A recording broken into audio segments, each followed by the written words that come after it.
Hi students, இன்னைக்கு பார்க்க போகிற டாபிக் 12th கம்ப்யூட்டர் அப்ளிகேஷன் பாடம் 16 மின்னணு செலுத்தல் முறைகள். நம்ம ஆல்ரெடி பாடம் 15 மின் வணிகம் படிச்சிருக்கோம் இல்லையா? மின் வணிகம் என்பது இணையம் வழியாக பொருள் வாங்குவது விற்பது, அதான் வந்து மின் வணிகம் சொல்லி படிச்சிருக்கோம். ஸோ அந்த மின் வணிகத்தில் ஒரு பொருள் நம்ம வாங்குறோம்னா அதுக்கான பணம் வந்து செலுத்தணும். இந்த பணத்தை நம்ம இணையம் வழியாக செலுத்தணும்னா அதுதான் மின்னணு செலுத்தல் முறை அப்படின்னு சொல்லுவோம். ஓகேவா? ஸோ இந்த லெசனில் வந்து மின்னணு செலுத்தல் முறைகள் என்றால் என்ன, அதன் வகைகள் என்னென்ன இருக்குன்னு சொல்லி டீட்டெயில்டாக பார்க்கலாம். ஃபர்ஸ்ட் அறிமுகம் பாருங்க. மக்கள் நாள்தோறும் பொருட்கள் மற்றும் சேவைகளை வாங்கவோ விற்கவோ செய்கிறார்கள். இந்த பரிமாற்றங்களுக்கு பணம் முக்கிய ஊடகமாக இருக்கிறது அப்படின்னு சொல்றாங்க. மக்கள் வந்து நாள்தோறும் பொருள் வாங்குறாங்க அல்லது விற்பனை செய்கிறாங்க. ஸோ இந்த பரிமாற்றங்கள், இந்த இடத்துல பரிமாற்றங்கள் அப்படிங்கிறது வந்து இப்போ பொருள் நம்ம வாங்குறோம் அப்படின்னா பணம் கொடுத்துட்டு பொருள் வாங்குவோம். பொருள் விற்பனை செய்கிறோம் அப்படின்னா பணம் வாங்கிட்டு பொருளை வந்து விற்பனை செய்வோம். ஓகே, இதான் வந்து பரிமாற்றங்கள். இந்த ரெண்டு பரிமாற்றங்களுக்குமே வந்து முக்கிய ஊடகமாக இருக்கிறது பணம் தான் அப்படின்னு சொல்லியிருக்காங்க. வணிக மற்றும் பொருளாதார வளர்ச்சிக்கு உதவும் பொருட்டு வேறு சில செலுத்தல் முறைகளும் உருவாக்கப்பட்டு வருகின்றன அப்படின்னு சொல்லியிருக்காங்க. ஓகேவா? ஸோ இந்த வணிகத்துக்காக டெவலப் ஆனது தான் வந்து இந்த மின்னணு செலுத்தல் முறைகள் எல்லாமே. ஸோ வேறு சில செலுத்தல் முறைகளும் வந்து உருவாக்கிட்டு இருக்கு அப்படின்னு சொல்லியிருக்காங்க. கட்டணம் செலுத்துறதுக்கு வந்து 2 வகையை பின்பற்றலாம். எளிமையான கருவிகள் மற்றும் சிக்கலான அமைப்புகள்னு சொல்லிட்டு. எளிமையான கருவிகளுக்கு எக்ஸாம்பிள் வந்து ரொக்கம் சொல்லியிருக்காங்க. சிக்கலான அமைப்புகளுக்கு வந்து மறையீட்டு நாணயம். பொருள்சார் பணம், அதாவது ரொக்கத்தை தான் வந்து பணம்னு சொல்லுவோம். அதான் பொருள்சார் பணம் நுகர்வோர் தங்கள் அன்றாட வாழ்வில் பொருட்கள் மற்றும் சேவைகளை பெறுவதற்கு பாரம்பரிய மற்றும் பரவலாக பயன்படுத்தும் பரிமாற்ற கருவியாகும் அப்படின்னு சொல்லியிருக்காங்க. ஓகேவா? ஸோ மக்கள் நாள்தோறும் அதிகமாக பயன்படுத்திட்டு இருக்கிறது வந்து பணம் தான் பயன்படுத்திட்டு இருக்காங்க.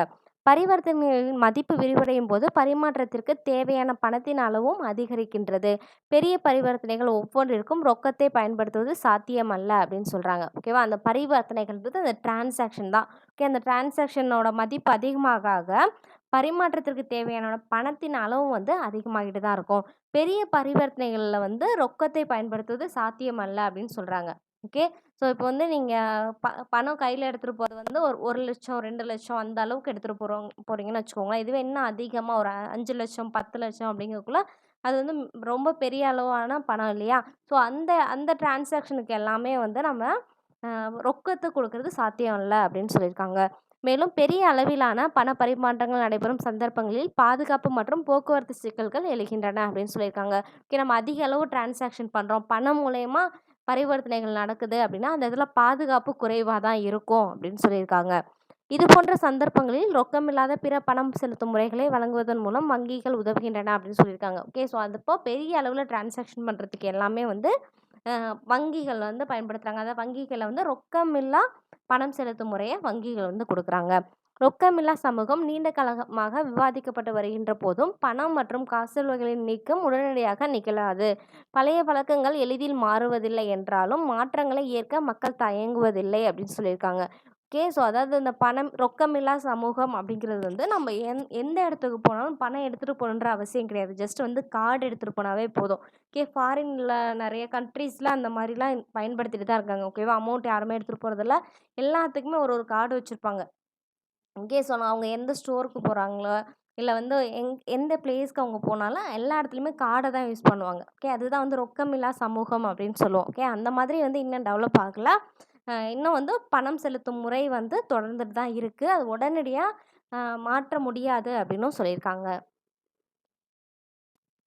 மின்னணு பணம் செலுத்தல் முறை என்பது செலுத்துனர் மற்றும் பெறுநர் இடையே பணத்தின் மதிப்பை பரிமாற்றம் செய்ய உதவும் ஒரு இடைநிலை நிதி ஏற்பாடு ஆகும்.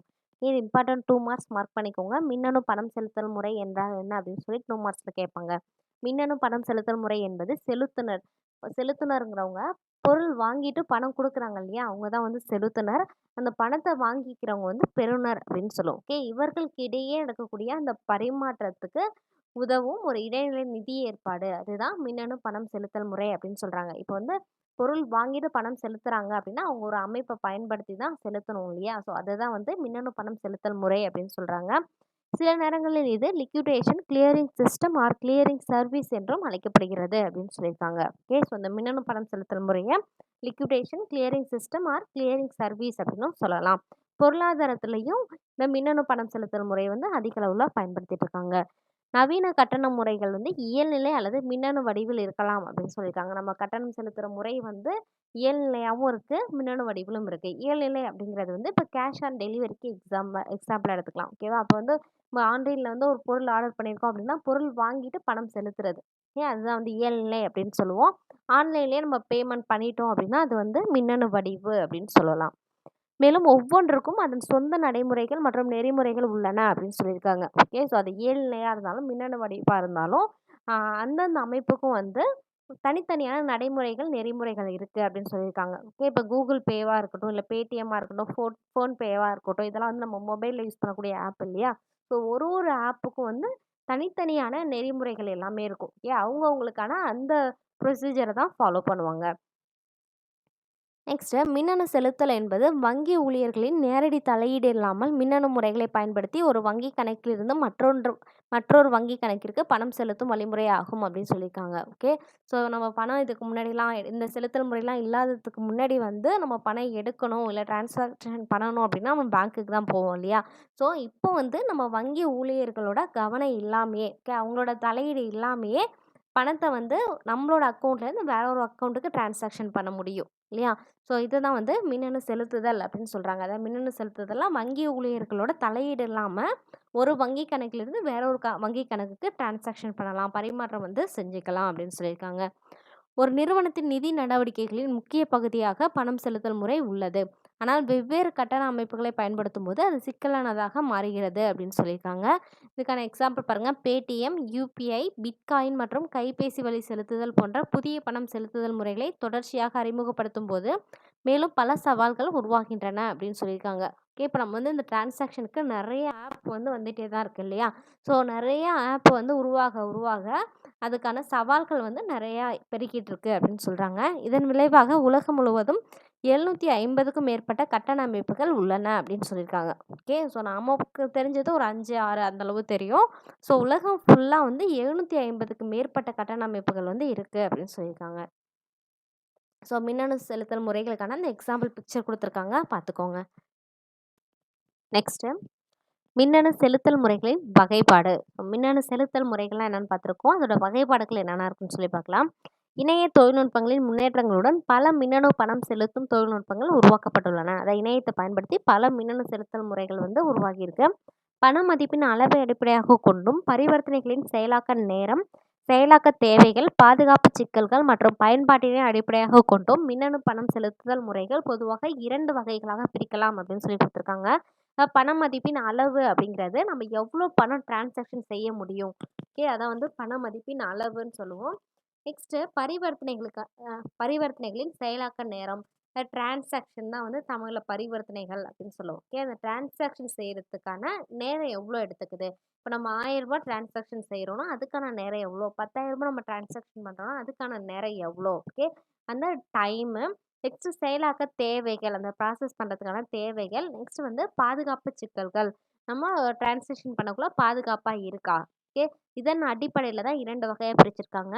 நுண் மின் செலுத்தல் முறைகள், பேரின மின் செலுத்தல் முறைகள். ஓகேவா? Micro electronic payment system, macro electronic payment system. ரெண்டுத்துக்கும் இருக்கக்கூடிய டிஃப்ரெண்ட் என்னன்னு ஃபஸ்ட்டு தெரிஞ்சுக்கோங்க. நுண் மின் செலுத்தல் முறைகள் அப்படின்னா வந்து சிறிய அளவிலான டிரான்சாக்ஷன் செய்கிறது, பரிவர்த்தனைகளுக்காக பயன்படுத்தக்கூடியது தான் வந்து நுண் மின் செலுத்தல் முறைகள். பேரின மின் செலுத்தல் முறைகள் வந்து பெரிய அளவிலான டிரான்சாக்ஷன் செய்யறதுக்காக பயன்படுத்துவோம் பேரின மின் செலுத்தல் முறைகளை. ஓகேவா? ஃபஸ்ட்டு நுண் மின் செலுத்தல் முறைகள் என்னன்னு பாருங்கள். இது செயல்திறன் மிக்க சிறிய அளவிலான மற்றும் அடிக்கடி பணம் செலுத்துதலை அனுமதிக்கும் ஒரு மின்னணு பணம் செலுத்தல் அமைப்பாகும். இது இம்பார்ட்டன்ட் 3 மார்க்ஸ், அதையும் மார்க் பண்ணிக்கோங்க. மின்னணு பணம் செலுத்தல் முறைகளின் வகைகள் என்ன அப்படின்னு சொல்லி 3 மார்க்ஸில் கேட்பாங்க. ஓகேவா? ஸோ 3 மார்க்ஸில் கேட்டாங்க அப்படின்னா வந்து இதுவரையும் மார்க் பண்ணிக்கோங்க. ஸோ சிறிய அளவிலான மற்றும் அடிக்கடி பணம் செலுத்துதல்.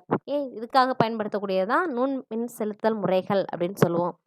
பரிவர்த்தனை செலவுகளை மிகவும் குறைவாக வைத்திருப்பதற்காக தகவல் தொடர்பு மற்றும் கணக்கீட்டு செலவுகள் இங்கே குறைக்கப்பட்டுள்ளன அப்படின்னு சொல்லியிருக்காங்க. ஸோ இந்த டிரான்சாக்ஷன் பரிவர்த்தனைகள் வந்து குறைவாக தான் நடைபெறுது. அதனால் தகவல் தொடர்பு கணக்கீட்டு செலவுகள் எல்லாமே இந்த இடத்துல குறைச்சிருக்காங்க. மிகவும் விலை உயர்ந்த மறை குறியீட்டியல் முறைகளை பயன்படுத்தும் பேரின மின் செலுத்துதல்கள் போல் இல்லாமல் நுண் மின் செலுத்துதல்கள் எளிய தொடக்கநிலை மறைக்குறியீட்டியல் முறைகள் மற்றும் அகல்நிலை கட்டண சரிபார்ப்புகள் மூலம் தளர்த்தப்படுகிறது அப்படின்னு சொல்லியிருக்காங்க. அதாவது இந்த மறைக்குறியீட்டியல் கிரிப்டோகிராஃபி, அந்த என்கிரிப்ஷன் சொல்லுவோம் இல்லையா, செக்யூராக இருக்கணும் அப்படின்னு சொல்லிட்டு அந்த கிரிப்டோகிராஃபி எல்லாமே வந்து பேரின மின் செலுத்தல் முறைகளில் தான் பயன்படுத்துவாங்க.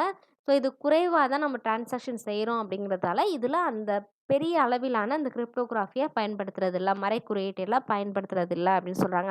அதுக்கு பதிலாக தொடக்கநிலை மறைக்குறியீட்டெல்லாம் பயன்படுத்துகிறாங்க. நுண் மின்னணு செலுத்தல் முறைகளின் பாதுகாப்பு ஒப்பீட்டளவில் குறைவாக இருப்பதால் அவை சிதைக்கப்படலாம். ஆனால் மோசடி மூலம் பெறப்படும் சாத்தியமான மதிப்பை விட மோசடிக்கான செலவு மிகவும் அதிகம். எனவே நுண் மின் செலுத்துதல் முறைகளில் உள்ள பாதுகாப்பு போதுமானது என்று கருதப்படுகிறது அப்படின்னு சொல்கிறாங்க. ஓகே, இதோட பாதுகாப்பு வந்து பேரின மின் செலுத்தல் முறைகளை கம்பேர் பண்ணக்குள்ள குறைவாக இருக்கும். பட் இதுக்கு இது போதுமானது தான் அப்படின்னு சொல்லியிருக்காங்க. பெரும்பாலான நுண்மின் செலுத்தல் அமைப்புகள் இணையம் மூலம் எளிய பொருட்களுக்கு பணம் செலுத்தும் வகையில் வடிவமைக்கப்பட்டிருக்கும். எக்ஸாம்பிளாக நிகழ்நிலை விளையாட்டுகளுக்கான சந்தா, அதான் ஆன்லைன் கேம் விளையாடக்குள்ள அதுக்கான பே பண்ண சொல்லுவாங்க இல்லையா, இவ்வளோ அமௌண்ட் பே பண்ணிவிட்டு இதில் விளையாடுங்கன்னு சொல்லிட்டு அந்த அமௌண்ட் பே பண்ணுறதுக்கு. அடுத்தது இணையத்தில் மின் இதழ்களை வாசிப்பது, இ புக்கு, அடுத்து இ பேப்பர், இதெல்லாம் வந்து நம்ம படிக்கிறதுக்காக ஒரு அமௌண்ட் பே பண்ணுவோம் இல்லையா. ஸோ இது எல்லாமே வந்து குறைவான கட்டணம் தான். ஓகேவா. ஸோ இதுக்கெல்லாமே வந்து இந்த அமைப்பை நம்ம பயன்படுத்துவோம். அடுத்தது ஒரு பாடலை கேட்பது அல்லது திரைப்படத்தை பார்ப்பது. இதுக்கு எல்லாமே, அதாவது இப்போ பாடலை கேட்பதுன்னா சில இது நம்ம அமௌண்ட் கொடுத்தா தான் அந்த சாங் கேட்க முடியும், அமௌண்ட் பே பண்ணால் தான் அந்த படத்தை பார்க்க முடியும். இப்போ இந்த ஹாட் ஸ்டார்லலாம் சொல்லுவாங்க இல்லையா, இவ்வளோ அமௌண்ட் வந்து பே பண்ணணும், இயர்லி ஒன்ஸ் பே பண்ணணும், அப்போனா நீங்கள் அந்த நியூ மூவிஸ் எல்லாமே பார்க்கலான்னு சொல்லிட்டு. ஸோ அந்த மாதிரி அதுக்கான அமௌண்ட் எல்லாமே குறைவாக தான் இருக்கும். ஸோ அதில் எல்லாமே இந்த நுண்மின் செலுத்து முறைகளை தான் பயன்படுத்துகிறாங்க. நெக்ஸ்ட்டு நுண்மின் செலுத்தல் முறை பரிவர்த்தனைகள் கீழ்கண்ட வகையில் விளக்கலாம். அதாவது இந்த நுண்மின் செலுத்தல் முறைகளில் இருக்கவங்க யார் யாருன்னு சொல்லி இங்கே கொடுத்துருக்காங்க பாருங்கள். வாடிக்கையாளர், சேவை விற்பனையாளர், செயலாக்குபவர். அதாவது இப்போ பொருள் வாங்குறவங்க, விற்பனை செய்கிறவங்க, அவங்களுக்கு இடையில யார் செயல்படுறாங்க, அவங்க தான் வந்து செயலாக்குபவர். ஓகே, இவர்களுக்கு இடையே நடக்கக்கூடியது தான் இந்த நுண்மின் செலுத்துதல் முறைகள். பாருங்க, செயலாக்குபவர் வாடிக்கையாளரின் அடையாளத்தை உறுதி செய்த பின் பணத்துக்கு மாற்றாக நுண்பணம் வழங்குகிறார் அப்படின்னு சொல்கிறாங்க. ஸோ வாடிக்கையாளர் இப்போ ஒரு பொருள் வாங்குறாங்க அப்படின்னா அந்த வாடிக்கையாளரோட ஐடென்டிஃபிகேஷன், அந்த அடையாளத்தை வந்து உறுதி செஞ்சதுக்கு பிறகு செயலாக்குபவர் வந்து பணத்தை கொடுக்குறாங்க. இ வேலட்லேருந்து நுண் பணத்தை கொடுப்பாங்க.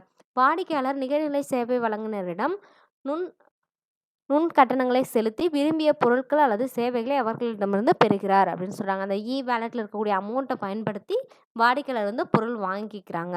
நெக்ஸ்ட்டு சேவை வழங்குனர் வாடிக்கையாளரிடமிருந்து பெறப்பட்ட நுண் கட்டணங்களை செயலாக்குபவரிடம் கொடுத்து பணத்தை பெறுகிறார் அப்படின்னு சொல்கிறாங்க. ஸோ சேவை வழங்குனர் வந்து பொருள் கொடுத்துட்டு அந்த நுண்பணம் வாங்கிட்டார் இல்லையா, அந்த நுண்பணத்தை வந்து திரும்ப வந்து செயலாக்குபவர்கிட்ட கொடுத்துட்டு அவங்களுக்கான அந்த அமௌண்ட்டை வந்து வாங்கிப்பாங்க. நெக்ஸ்ட்டு பேரின மின் செலுத்தல் முறைகள். பேரின மின் செலுத்தல் முறைகள் உயர் மதிப்பு கட்டணங்களை செலுத்த உதவும். பேரின செலுத்தல் அமைப்புகளில் அதிக பண பரிவர்த்தனைகள் காரணமாக பாதுகாப்பு தேவைகள் இதில் கடுமையானதாக இருக்கும் அப்படின்னு சொல்லியிருக்காங்க. ஓகேவா. ஸோ இதுக்கு முன்னாடி நம்ம பார்த்தது வந்து நுண்மின் செலுத்தல் முறைகள் இல்லையா, அதில் வந்து குறைவாக தான் நம்ம டிரான்சாக்ஷன் பண்ணுறோம், சிறிய அளவில் தான் வந்து நம்ம டிரான்சாக்ஷன் பண்ணுவோம், அதனால் பாதுகாப்பும் அதுக்கேற்ற மாதிரி தான் இருக்கும். பேரின மின் செலுத்துதல் முறைகளை வந்து நம்ம அதிக அளவில் வந்து பண பரிவர்த்தனைகளை வந்து செய்ய முடியும். இதனால இதோட பாதுகாப்பு தேவை வந்து அதிகமாக இருக்கும். விலையுயர்ந்த மறை குறியீட்டியல் செயல்பாடுகளை பயன்படுத்துவதால் பேரின செலுத்தல் முறைகளில் ஒவ்வொரு பரிவர்த்தனைக்கும் வங்கிகள் குறைந்தபட்ச பரிவர்த்தனை கட்டணங்களை விதிக்கும் அப்படின்னு சொல்லியிருக்காங்க. இது சிறிய அளவிலான செலுத்துதல்களுக்கு இந்த வகையை பயன்படுத்துவதை குறைக்கிறது. ஸோ நம்ம வந்து இது விலை உயர்ந்த மறை குறியீட்டெல்லாம் இதில் பயன்படுத்துகிறாங்க. அதாவது இந்த செக்யூரிட்டிக்காக, பாதுகாப்புக்காக அந்த மறை குறியீட்டையெல்லாம் பயன்படுத்துகிறாங்க. அதனால் நம்ம அந்த டிரான்சாக்ஷன் பரிவர்த்தனைகள் செய்யக்குள்ள இவ்வளோ அமௌண்ட்டை நீங்கள் பரிவர்த்தனைகள் செஞ்சீங்க அப்படின்னா இதுக்கான ஒரு சிறிய அமௌண்ட்டை வந்து பே பண்ணணும் அப்படின்னு ஒரு சிஸ்டம் அதில் இருக்கும். ஓகே, இப்போ ஏடிஎம்லேயே கொடுத்துருப்பாங்க இல்லையா, ஒரு நாளைக்கு இவ்வளோ தான் பணம் எடுக்கணும், ஸோ இத்தனை தடவை தான் நீங்கள் யூஸ் பண்ணணும் ஏடிஎம், இதுக்கு மேலே யூஸ் பண்ணிங்கன்னா நாங்கள் அமௌண்ட்டை வந்து ரிடக்ஷன் பண்ணுவோம் அப்படின்னு சொல்லிட்டு. ஸோ அதே மாதிரி தான் மின்னணு செலுத்தல் முறைகளில் வந்து அந்த ஒரு டிரான்சாக்ஷனுக்கான அமௌண்ட் வந்து அவங்க எடுத்துப்பாங்க. நிகழ்நிலை பேரின கட்டண செலுத்தல்களில் உள்ள பிரபலமான சில முறைகள். ஆன்லைனில் கட்டணம் செலுத்துகிறோம் அப்படின்னா அதுக்கான முறைகள் என்னெல்லாம் இருக்குன்னு சொல்லி கொடுத்துருக்காங்க. அட்டை மூலம் பணம் செலுத்துதல், அதாவது credit card, debit card, stored value card, நம்ம கார்டை யூஸ் பண்ணி பணம் செலுத்தலாம். அடுத்தது மின்னணு நிதி பரிமாற்றம், இசிஎஸ், நெஃப்ட், ஆர்டிஜிஎஸ், இதை வந்து நம்ம பயன்படுத்திக்கலாம். அடுத்த டைப் வந்து மின்னணு பணம் செலுத்தல் முறைகள், கிரிப்டோ கரன்சி, இ வேலட்ஸ். நெக்ஸ்ட்டு கைபேசி மற்றும் இணைய பணம் செலுத்தல் முறைகள். ஓகேவா? ஸோ இதன் வழியா எல்லாமே நம்ம ஆன்லைனில் பணம் செலுத்திக்கலாம். ஓகே, இதோட கிளாஸ் ஓவர். இதில் ஏதாவது டவுட் இருந்தது அப்படின்னா கமெண்ட் பண்ணுங்கள். தேங்க்யூ.